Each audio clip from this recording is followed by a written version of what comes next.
Une information chaude qui vient de tomber, plus précisément dans les provinces du Nord Kivu et du Sud Kivu, malgré la signature dont ce seul fait très entendu le 14 octobre 2025 à Doha, de nouvelles violences viennent d'éclater, provoquant inquiétude et panique parmi les populations.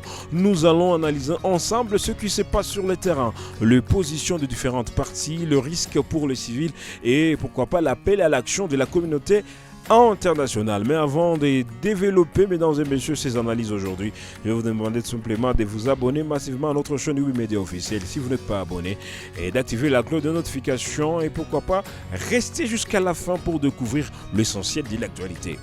Les mouvements du 23 mars, connu sous le nom de M23, est actif depuis plusieurs années dans l'est de la RDC, notamment dans les provinces du Nord Kivu et dans le Sud Kivu. Ces dernières années, plusieurs accords de paix ont été signalés, mais la violence n'a jamais complètement cessé. Le 14 octobre 2025 à Doha, un protocole de cessez-le-feu a été signé entre le gouvernement congolais et l'AFC M23 dans le but de stopper les affrontements et de créer un cadre pour les négociations plus larges. Cependant, seulement quelques heures après cet accord, des bombardements et des offensives terrestres ont été signalés. Alors, à savoir tout simplement que selon le porte-parole de l'Alliance Fleuve Congo, barre M23, M. Laurent Kanyuka, les forces coalisées du gouvernement de Kinshasa ont lancé des violents bombardements sur des zones densément peuplées du Sud Kivu et du Nord Kivu. Vous allez retrouver ces renseignements sur son compte X. Ces frappes ont touché, selon lui, à la fois des positions militaires des l'AFC M23 et des villages habités, provoquant donc la panique parmi les populations locales. Des villages des Kadosomwa, Lumbishi et Kasake ont été particulièrement visés par des assauts au sol. Le M23 accuse donc le gouvernement de Kinshasa de violer le cessez-le-feu et de poursuivre une politique qui met en danger la vie des civils. Selon eux, ces attaques compromettent gravement tout espoir de paix durable dans cette région. À savoir tout simplement que ces frappes auront des conséquences humanitaires. Cette situation entraîne de graves conséquences pour les civils. Des centaines, voire même de milliers de personnes fuient les zones de conflit et se dirigent vers des sites de regroupement humanitaire. Malheureusement, ces sites sont déjà saturés par de précédents déplacements de population. La peur, l'insécurité poussent donc de nombreux habitants à se réfugier dans des conditions précaires, exposés aux maladies et au manque d'alimentation. Les observateurs locaux craignent une escalade immédiate du conflit si aucune mesure n'est prise pour protéger les civils et faire respecter le cessez-le-feu.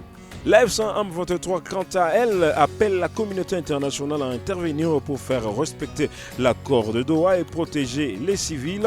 Du côté du gouvernement congolais, aucun communiqué officiel détaillé n'a encore été publié, mais ces incidents risquent d'aggraver la méfiance entre les parties et compliquer encore une fois les futures négociations de paix. La situation montre à quel point la stabilité de l'Est de la RDC reste fragile et combien la mise en œuvre dans ce cessez-le-feu, même signé officiellement, peut être remise en question par des intérêts stratégiques et militaires sur le terrain.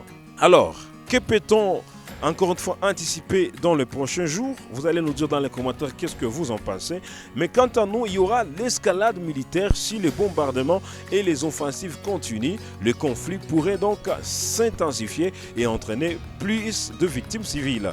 Il y aura aussi une crise humanitaire aggravée et le camp de déplacés risque d'être saturé, ce qui nécessite une intervention urgente des ONG et des organismes internationaux.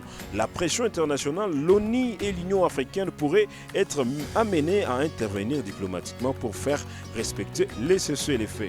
En résumé, la situation reste extrêmement fragile et chaque jour compte pour protéger les populations civiles. Pour terminer ces analyses, mesdames et messieurs, la situation en RDC rappelle à quel point les conflits armés peuvent rapidement dégénérer, même après deux accords officiels.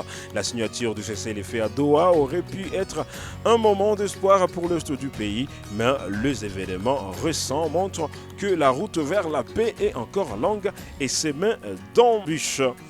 Nous devons donc suivre de près l'évolution de la situation, soutenir donc les efforts humanitaires et continuer à demander à la communauté internationale d'agir pour protéger les civils. Merci d'avoir regardé cette vidéo, mesdames et messieurs. Mais avant de la terminer, je vais vous demander encore une fois, si vous le souhaitez, et restez informés de la situation en RDC, abonnez-vous massivement à notre chaîne et activez la cloche de notification pour ne rien manquer. En bonus aujourd'hui, le conclave de l'opposition politique congolaise convoqué à l'initiative du président honoraire Joseph Kabila se clôture ce mercredi 15 octobre à Nairobi. Ouvert lundi, ce rendez-vous de 2 jours visé selon des organisations à redynamiser l'opposition et à définir donc une stratégie commune pour contribuer à la construction de la paix en République démocratique du Congo.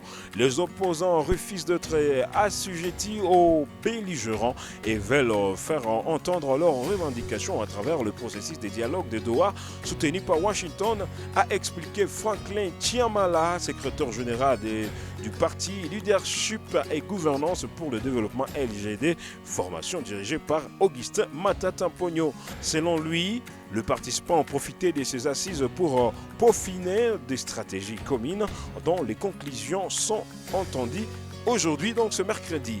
Alors, plusieurs figures politiques de l'opposition ont pris part à la rencontre dans la capitale kenyane. D'autres, en revanche, notamment Martin Fayoulou, Jean-Marc Kabound et Moïse Katumbi, n'ont pas effectué les déplacements, invoquant donc des urgences basées sur leurs agendas chargés, selon le secrétaire général du LGD.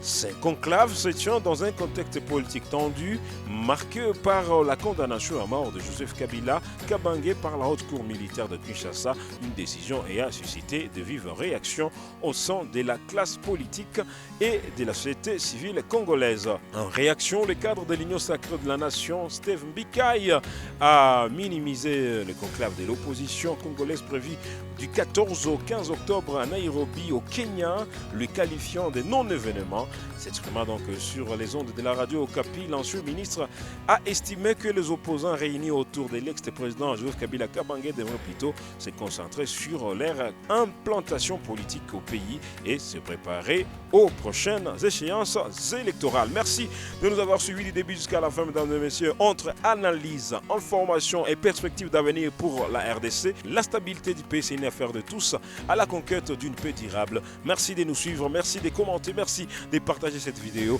et merci de rester au centre d'actualité en vous abonnant, en activant aussi la cloche de notification de Yubi Media officiel.